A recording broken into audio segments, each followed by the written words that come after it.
Part 9. The Army on the March. Sun Tzu said, "We come now to the question of encamping the army, and observing signs of the enemy. Pass quickly over mountains, and keep in the neighbourhood of valleys. Camp in high places, facing the sun. Do not climb heights in order to fight." So much for mountain warfare. After crossing a river, you should get far away from it. When an invading force crosses a river in its onward march, do not advance to meet it in midstream. It will be best to let half the army get across, and then deliver your attack. If you are anxious to fight, you should not go to meet the invader near a river which he has to cross. Moor your craft higher up than the enemy, and facing the sun. Do not move upstream to meet the enemy. So much for river warfare. In crossing salt marshes, your sole concern should be to get over them quickly, without any delay. If forced to fight in a salt marsh, you should have water and grass near you, and get your back to a clump of trees. So much for operations in salt marshes. In dry, level country, take up an easily accessible position with rising ground to your right and on your rear, so that the danger may be in front and safety lie behind. So much for campaigning in flat country. These are the 4 useful branches of military knowledge which enabled the Yellow Emperor to vanquish 4 several sovereigns. All armies prefer high ground to low, and sunny places to dark. If you are careful of your men and camp on hard ground, the army will be free from disease of every kind, and this will spell victory. When you come to a hill or a bank, occupy the sunny side, with the slope on your right rear. Thus you will at once act for the benefit of your soldiers, and utilize the natural advantages of the ground. When, in consequence of heavy rains up country, a river which you wish to ford is swollen and flecked with foam, you must wait until it subsides. Country in which there are precipitous cliffs with torrents running between, deep natural hollows, confined places, tangled thickets, quagmires, and crevasses, should be left with all possible speed, and not approached. While we keep away from such places, we should get the enemy to approach them. While we face them, we should let the enemy have them on his rear. If in the neighbourhood of your camp there should be any hilly country, ponds surrounded by aquatic grass, hollow basins filled with reeds, or woods with thick undergrowth, they must be carefully routed out and searched, for these are places where men in ambush or insidious spies are likely to be lurking. When the enemy is close at hand and remains quiet, he is relying on the natural strength of his position. When he keeps aloof and tries to provoke a battle, he is anxious for the other side to advance. If his place of encampment is easy of access, he is tendering a bait. Movement amongst the trees of a forest shows that the enemy is advancing. The appearance of a number of screens in the midst of thick grass means that the enemy wants to make us suspicious. The rising of birds in their flight is the sign of an ambuscade. Startled beasts indicate that a sudden attack is coming. When there is dust rising in a high column, it is the sign of chariots advancing. When the dust is low, but spread over a wide area, it betokens the approach of infantry. When it branches out in different directions, it shows that parties have been sent to collect firewood.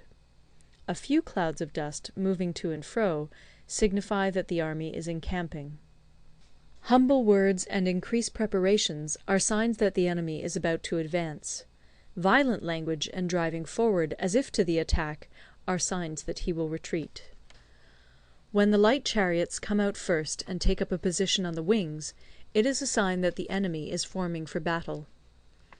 Peace proposals unaccompanied by a sworn covenant indicate a plot. When there is much running about, and the soldiers fall into rank, it means that the critical moment has come. When some are seen advancing and some retreating, it is a lure. When the soldiers stand leaning on their spears, they are faint from want of food. If those who are sent to draw water begin by drinking themselves, the army is suffering from thirst. If the enemy sees an advantage to be gained and makes no effort to secure it, the soldiers are exhausted. If birds gather on any spot, it is unoccupied. Clamour by night betokens nervousness. If there is a disturbance in the camp, the general's authority is weak. If the banners and flags are shifted about, sedition is afoot. If the officers are angry, it means that the men are weary.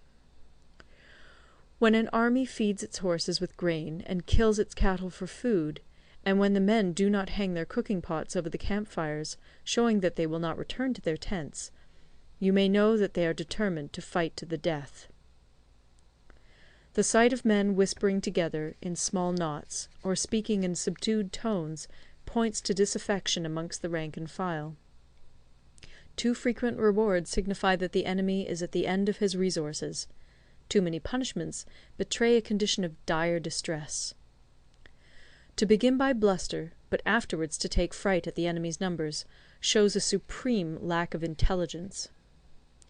When envoys are sent with compliments in their mouths, it is a sign that the enemy wishes for a truce. If the enemy's troops march up angrily and remain facing ours for a long time without either joining battle or taking themselves off again, the situation is one that demands great vigilance and circumspection. If our troops are no more in number than the enemy, that is amply sufficient. It only means that no direct attack can be made. What we can do is simply to concentrate all our available strength, keep a close watch on the enemy, and obtain reinforcements. He who exercises no forethought, but makes light of his opponents, is sure to be captured by them. If soldiers are punished before they have grown attached to you, they will not prove submissive. And, unless submissive, they will be practically useless. If, when the soldiers have become attached to you, punishments are not enforced, they will still be useless. Therefore, soldiers must be treated in the first instance with humanity, but kept under control by means of iron discipline.